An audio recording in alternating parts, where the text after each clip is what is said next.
Morning นะครับผมวันนี้ก็จะเป็นวันที่ผมย้ายไปเมืองอุยูนิเดสเซิร์ตนะก็หลังจากเที่ยวที่เมืองโปรตุซี2 คืนเมืองแรกเมืองเงินเมื่อวานเกือบทำผมตายในนั้นเหนื่อยมากกลับมาแล้วแบบน็อกเลยอ่ะโหเป็นทัวร์ที่ทุลักทุเลจริงๆฮะเพื่อนๆเดี๋ยววันนี้ก็จะย้ายเมืองไปที่อุยูนินะฮะน่าจะเป็นที่สุดท้ายของเราเพราะว่ามาเที่ยวโบลิเวียเนี่ยรู้สึกว่าตัวเองเที่ยวเร็วมากเนี่ยแต่จริงๆเกือบเดือนแล้วนะก็มีแค่เมืองลาปัสสุเกรโปรตุซีแล้วก็อุยูนิฮะผมที่นั่นมีอะไรที่นั่นก็จะมีทะเลสาบเกลือที่ใหญ่ที่สุดในโลกนะครับผมนี่ก็จะเป็นอาหารเช้าในโรงแรมนะครับผมอย่าคาดหวังมากนะเวลามาเที่ยวแบบนี้ก็จะมีแค่ขนมปังเนยแจมแล้วก็น้ำชาให้เราแค่นี้ฮะไม่มีข้าวเหนียวหมูปิ้งเด้อก็จะกินเพิ่มพลังก่อนน่าจะขึ้นรถเที่ยวเช้านะวันนี้Check out. Gracias. Debe de una noche. ¿Ah? De una noche debe. Una noche, ¿qué? Sí. Sí. Ok. Gracias. Gracias. Hasta luego. เมื่อกี้ตอนเช็คเอาท์เกิดการเข้าใจผิดนิดหน่อยนะฮะตอนผมเช็คอินอ่ะพนักงานเก็บเงินแค่คืนเดียวผมนอน2 คืนไง ผมก็คิดว่าผมจ่ายไปหมดแล้วเรื่องแบบนี้ก็สามารถเกิดขึ้นได้ครับเพื่อนๆเดี๋ยวหลังจากนี้เราจะต้องเดินไปสถานีรถบัส 1.5 กิโลตอนขามาเดินขึ้นเขามันเหนื่อยแต่ว่าตอนขากลับเนี่ยขาลงเนี่ยเดินลงเขาอย่างเดียวฮะก็พอไหวอยู่ทำไมมีลาอยู่ในเมืองด้วย4 ตัวโคตรสุดสัตว์เลี้ยงคุณป้า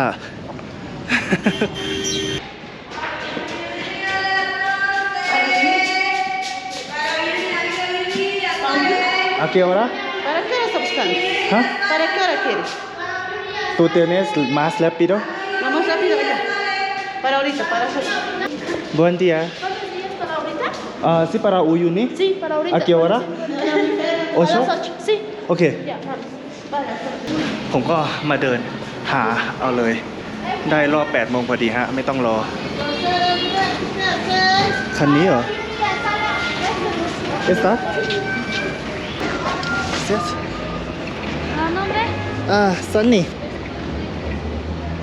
Frente, por favor. 5 soles. Gracias.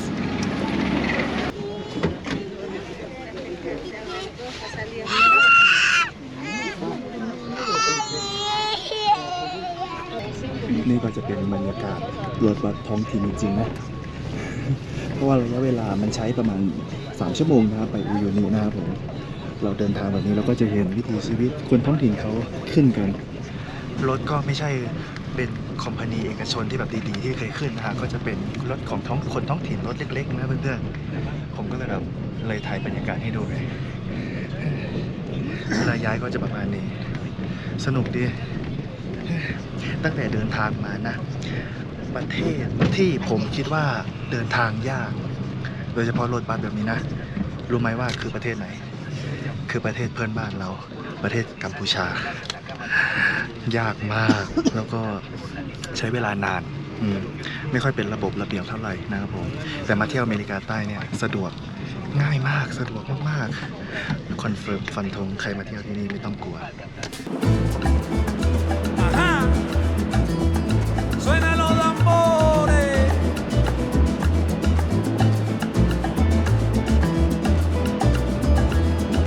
Ajá. Escucha ahora, el tambor te llama y están llamando con sentimiento y manana y están llegando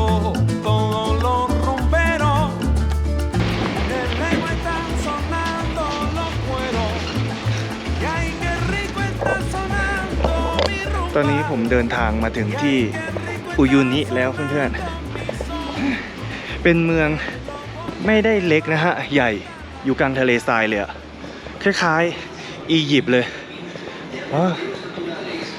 แต่ว่าอากาศไม่ได้หนาวนะช่วงที่ผมมานะออกข้างในปะ นี่ป้ายข้างหน้าบ่งบอกว่าเรามาถึงแล้วอุยุนิจุดหมายปลายทางของเราฮะนี่ถึงแล้วบักเก็ตลิสต์ของแบ็คแพคเกอร์หลายๆคนนะ เดี๋ยวหลังจากนี้ผมก็จะเดินไปโรงแรมฮะแล้วเราค่อยดูว่าจะซื้อทัวร์อะไรยังไงอีกรอบเพราะว่าการไปอุยุนิเดสเซิร์ตนะทะเลทรายอะทะเลเกลือเราต้องไปกับทัวร์เท่านั้นนะเพื่อนๆดูบรรยากาศรอบๆดิมันแห้งแล้งมากผมคิดว่าผมเที่ยวอยู่อียิปต์นะเนี่ยคือนี่เราอยู่โบลิเวียอเมริกาใต้จริงๆใช่ไหมแห้งแล้งมากเขาอยู่กันยังไงเนาะสมัยก่อนนี่คิดไม่ออกจริงๆคิดภาพไม่ออกฮะทัวร์เรียงกันเลยติดกันเลยฮะแนะนำให้อ่านรีวิวดีกว่าเนี่ยเยอะมากเลยทัวร์เห็นรูปแล้วนี่ที่เราจะไปนะฮะในที่สุดเราก็มาถึงแล้วเพื่อนๆ อดใจรอไว้ก่อนเดี๋ยวผมจะพาไปดูแน่ๆฮะมาถึงแล้ว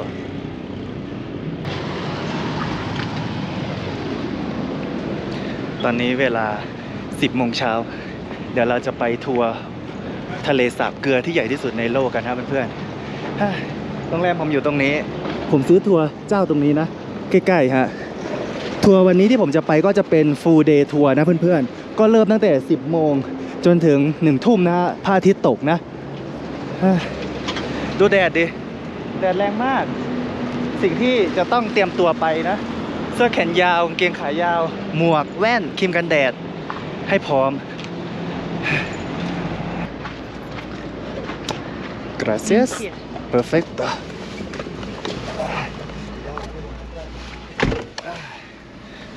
เหมือนเราจะจอยกรุ๊ปกับคนที่พูดภาษาสเปนอ่ะ Buen día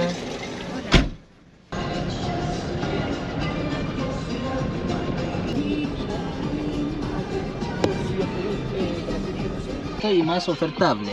Ok, en ropas, chalinas, bufandas. เรามานั่งรถกับคนที่เขาพูดภาษาสเปนกันนะเพื่อนๆแล้วไกด์คนขับรถไม่น่าจะพูดอังกฤษได้นะเขาพาเรามาที่แรกตรงเนี้ยเป็นสุสานรถไฟเก่าเนี่ยมีแค่นี้อันนี้น่าจะเป็นรางใหม่นะฮะผมก็น่าจะมีรถไฟวิ่งอยู่มั้งมีไหมไม่น่ามีอ่ะเขาจอดให้เรามาดู20 นาทีฮะบริเวณนี้มีอะไรอ่ะ แค่นี้เหรอไม่ได้สนใจมากเท่าไหร่นะฮะคือจุดประสงค์ของเราคือจะพาไปดูซาลาเดอุยุนิไงทะเลสาบเกลือรถไฟโบราณมากสร้างด้วยเหล็กทั้งนั้นเลยเพื่อนๆโอ้ดูดินักท่องเที่ยวเป็นจุดหมายปลายทางของคนที่อยากมาดูนะเขาก็จะพาเรามาแวะที่นี่ก่อนเพราะว่าทัวร์มันก็ไม่มีอะไรมากนะฮะผมถ้าแค่จะแบบไปทะเลสาบเกลือเลยมันก็แบบ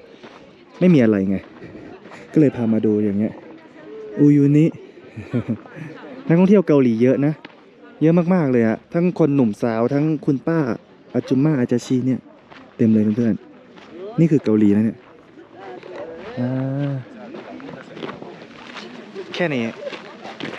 ก็เดี๋ยวเราตัดภาพไปตอนที่ขับผ่านทะเลสาบซาลาเดอุยุนิเลยนะเพื่อนๆเดินนี่ฮะเพื่อนๆสุดลูกหูลูกตาดูดิโคตรใหญ่โคตรกว้างอ่ะขาวๆนี่คือเกลือหมดเลยนะดินแดนฟ้าจดโลกของจริงคืออีกหนึ่งฉายาที่นี่นะฮะเขาบอกว่าดินแดนฟ้าจดโลกดูดิขาวมากขาวโพลนเลยอ่ะ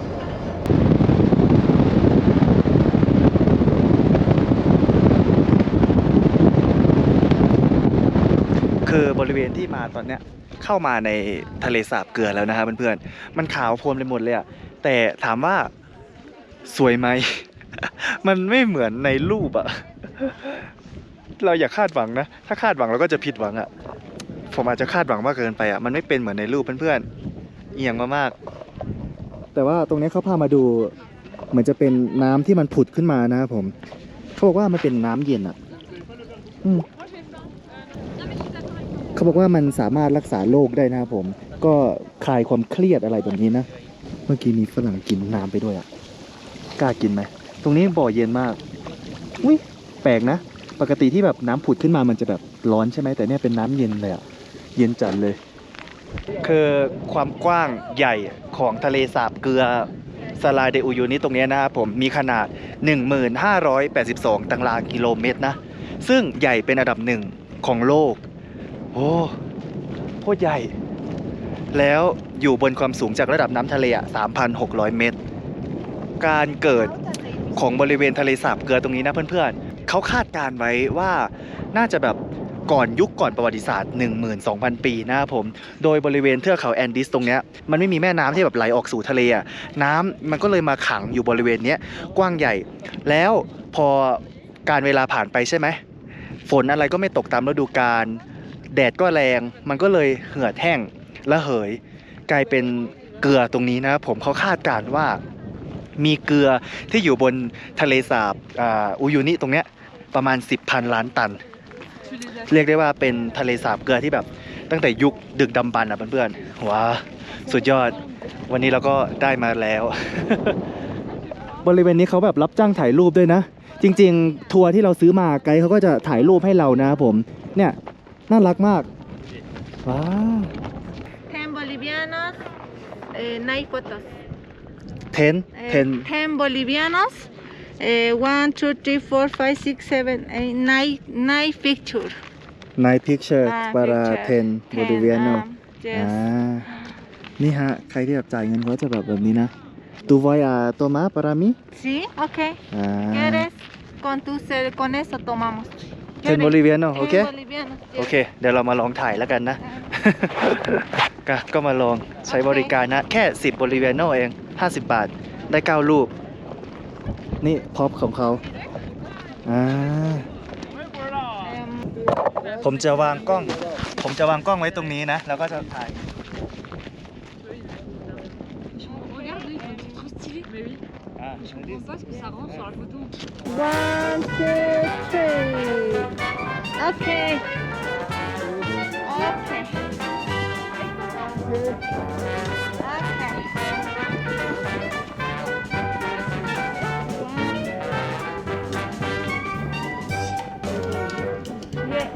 One, two, three. Okay. ดูดิ เขาทุ่มเทมาก Okay. ทุ่มเทแบบนี้เลย นอนถ่ายนะเพื่อนๆ professional ถ้ามากับเพื่อนถ่ายรูปกรุ๊ปนะ gracias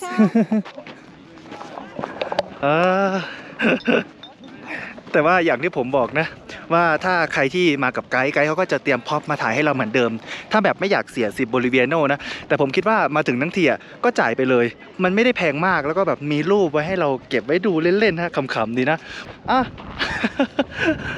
รถจะออกแล้วเรามัวแต่ถ่ายรูปรถเซียนโต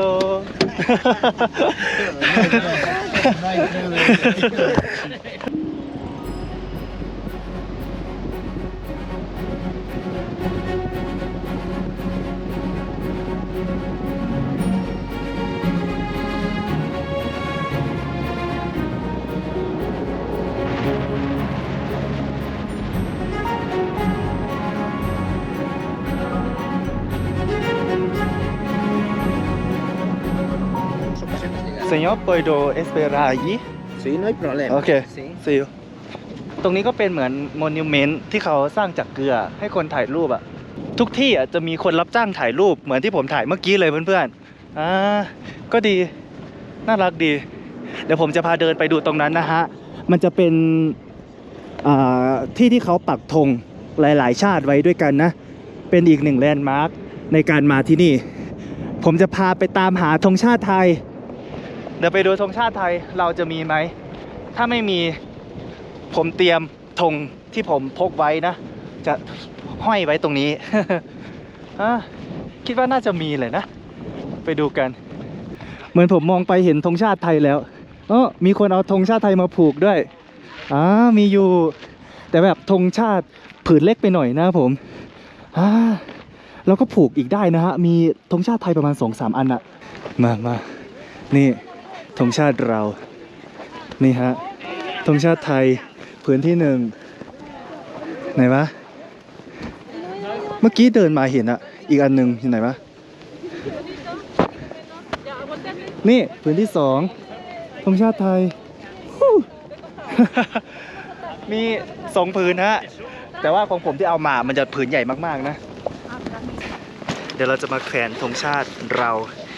อีก1อันฮะอันนี้จะแบบผืนใหญ่มากๆนะขอเขียนชื่อไว้ด้วยได้ไหมแบบว่าแบ็คเปเกอร์อะไรแบบเนี้ยได้มาแล้ว ก็หาทำนะนี่ของเราผืนใหญ่มากเพื่อนๆผืนใหญ่ก่อนเมื่อกี้นะแล้วก็สีสดด้วย เขียนไว้แบ็คเปเกอร์แบ็คเปเกอร์เดี๋ยวหลังจากนี้ผมจะแขวนธงชาติแล้วนะเพื่อนๆผืนใหญ่ใช้ไรกว่าเดิมสีสดด้วย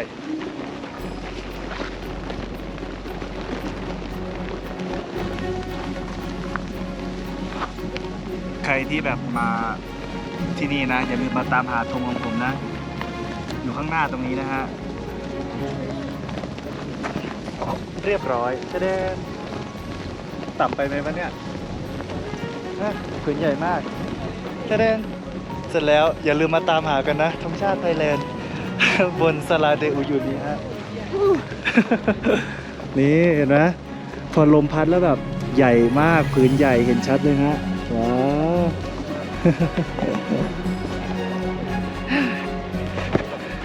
ได้เยอะเป็นอีก1ภารกิจที่ผมตั้งใจว่าอยากจะมาผูกธงชาติบริเวณนี้นะฮะ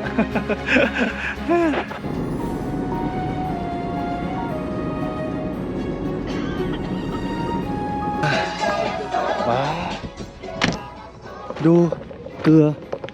เพื่อนๆเนี่ยแบบเนี้ยแล้วดูแบบนี้ดิมันเป็นแบบเนี้ยผมอธิบายไม่ถูกว่ะมันจะแบบว่าเป็นตารางเต็มเลยอะดูดิว้าแต่ถ้าใครที่อยากเห็นรูปที่แบบมันสะท้อนสวยๆนะมาหน้าฝนนะครับผมช่วงแนะนำเวลาเที่ยวก็คือประมาณเดือนมกราถึงพฤษภาครับผมช่วงที่ผมมาเนี่ยมันเป็นช่วงหน้าแล้งนะฮะอากาศหนาวแล้วก็ไม่มีน้ำให้ด้วย แต่ว่ามันก็จะมีน้ำขังบางที่นะแต่ว่าก็ไม่ได้เยอะเหมือนกับตอนหน้าฝนจริงๆนะครับผมก็เลยได้บอกว่าไม่คาดหวังแล้วก็จะไม่ผิดหวังนะครับผมแต่รวมๆก็โอเคนะไม่ได้แย่มากฮะก็เป็นบัคเก็ตลิสต์ของผมอะในที่สุดก็ได้มาแล้วนี่ผมจะลองชิมเกลือให้ดูนะอันนี้เป็นทางรถขับผ่านดูดิเกลือมาแบบเนี้ยว้ากินแล้วท้องจะเสียแน่เลยเราแต่มาถึงทั้งทีขอชิมเกลืออูยูนี่หน่อย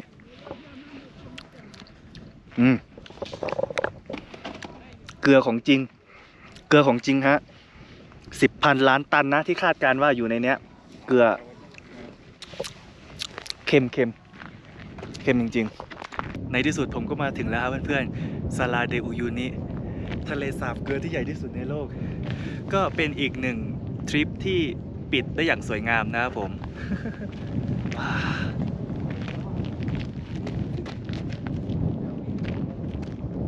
จินตนาการว่าถ้ามันมีน้ำขังอะมันน่าจะสวยมากๆเลยเพื่อนๆถ่ายรูปวิดีโอวิ่งเล่นอะไรแบบเนี้ยนะไกด์อะไรก็จัดโต๊ะให้เราเรียบร้อยแล้วนี่ก็จะเป็นมื้อเที่ยงของเรานะกินอ็อกซ์คลูซีฟมากๆกลางทะเลทรายแบบนี้ฮะวิวเขาโพลนแบบนี้เยี่ยมมากๆเปิดประสบการณ์ขั้นสุด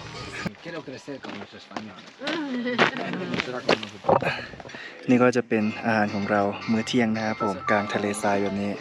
น่ากินอยู่ค่าถั่วก็ไม่ได้แพงมากนะฮะเดี๋ยวขอสวบก่อนขอกินก่อนque vienen ¿no? ¿Aquí?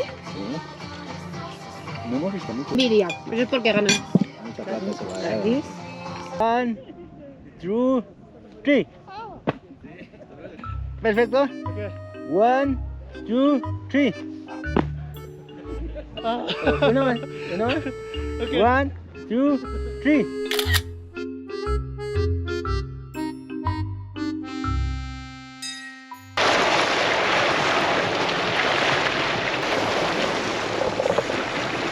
อนนี้เวลา6 โมงเย็นนะฮะเราจะมาดูพระอาทิตย์ตกกันนะ แล้วผมคิดว่ามันจะไม่มีน้ำแล้วนะเนี่ยเพื่อนๆเพราะว่าตอนกลางวันอ่ะเขาพาเราไปบริเวณแห้งๆใช่ไหมเพื่อที่จะแบบถ่ายรูปอีกแบบหนึ่งอ่ะแต่ตอนนี้เขาพามาบริเวณน้ำอ่ะเนี่ยยังแบบมีน้ำให้เราสะท้อนถ่ายรูปสวยๆได้อยู่นะเนี่ยสวยมากในที่สุดเราก็ได้เห็นภาพตอนที่แบบทะเลสาบเกลือมีน้ำแบบนี้เพื่อนๆมันสวยจริงตอนนี้เราเดินลงมาในน้ำเพื่อนๆดูเขามีบูธให้ด้วยนะให้ใส่แบบนี้สีเกลือแบบสวยมากแบบเนี้ยสวยอ่ะว้าคือผมชอบตอนที่มันมีน้ำมากกว่าที่แห้งๆอีกนะนี่ขนาดน้ำไม่เยอะนะเพื่อนๆยังสวยขนาดเนี้ยคิดว่าเราจะต้องกลับมาซ้ำอีกแน่ๆตอนที่หน้าฝนว้า ในที่สุดนะฮะน้ำที่เราจินตนาการถึงก็มีให้แล้วเพื่อนๆนี่สวยมากเป็นเงาสะท้อนแบบสวยมากแล้วไกด์คือโปรเฟชชั่นอลมากในการถ่ายรูปเพื่อนๆเอียงมากๆอ่ะสรุปคือวันนี้โคตรคุ้มเลยเพื่อนๆตอนแรกเราคิดว่าเราจะแบบผิดหวังแล้วนะแต่คือนี่ฮะยังมีน้ำอยู่แต่ยังไงผมคิดว่าผมก็ต้องกลับมาซ้ำอีกรอบแน่ๆตอนช่วงหน้าฝนนะครับผมแค่นี้ก็ยังสวยประทับใจอ่ะตายตาหลับแล้วบอกเลยว่าเป็นอีกที่ที่ผมแบบคาดฝันไว้ว่าจะต้องมาให้ได้นะครับผมในชีวิตคือย้อนกลับไปตอนเรียนอ่ะผมเห็นคนที่แบบเขามาเที่ยวใช่ไหมตอนนั้นผมคิดว่ามันเป็นเรื่องไกลตัวมากๆเลยนะที่แบบจะได้มาที่เนี่ยเพราะอยู่อเมริกาใต้แล้วไกลจากประเทศไทยเรามากๆด้วยเพื่อนๆไหนจะค่าใช้จ่ายอะไรต่างๆนะความรู้สึกผมนะผมคิดว่าถ้าบินมาแค่ที่เนี่ยที่เดียวอ่ะมันไม่คุ้มแต่ถ้าเราแวะมาเที่ยวนานๆเหมือนผมอ่ะมันคุ้มอยู่แล้วเพราะว่าค่าเครื่องมันยังไงก็คุ้มอ่ะเกินคุ้มมากๆ7 เดือน 8 เดือนแล้วนะที่ผมเที่ยวที่อเมริกาใต้เพื่อนแล้วเราก็ได้มาเห็นภาพนี้ นี่ก่อนที่จะมาพอเขาแวะร้านที่แบบขายโซวิเนียร์ต่างๆนะมันมีเบียร์ท้องถิ่นอูยูนิเบียร์ครับเพื่อนๆผมก็เลยซื้อมาเพื่อที่จะแบบมาดื่มด่ำกับบรรยากาศวันพระอาทิตย์ตกแบบนี้ฮะเพื่อที่จะมาเปรียบเทียบโบลิเวียของเรานะเราจะมาเชียร์สกันโอ้นี่ cheers มุมนี้คือดีมากว้ามันจะต้องถ่ายกับรถอ่ะเพื่อนๆผมไม่รู้เหมือนกันมันจะต้องถ่ายให้เห็นรถแบบเนี้ยว้าดูดิแสงสะท้อนนะสวยอ่ะวันนี้เราก็ complete แล้วนะฮะกับการมาเที่ยวทะเลสาบเกลือที่ใหญ่ที่สุดในโลกซาลาเดอูยูนี้ฮะตายตาหลับจริงๆบอกเลยว่าตายตาหลับแล้วโคตรดีอ่ะEs de Bolivia el vino. ทัวร์180บริเวโนมีระบายให้เราดื่มแบบนี้ด้วยโรแมนติกเลย Salud. Salud. Por Bolivia. Por Y Bolivia. nuestro conductor. Por España y por Colombia Colombia. es y Tailandia. ¿Y por qué? Tailandia. ไทยแลนด์เดีย Por Muy Bolivia. bien. ¿El conductor no toma? Salud. ปะเดี๋ยวเราจะลากันจริงๆแล้วเจอกันประเทศต่อไปนะฮะเพื่อนๆบ๊ายบาย Cheers Salud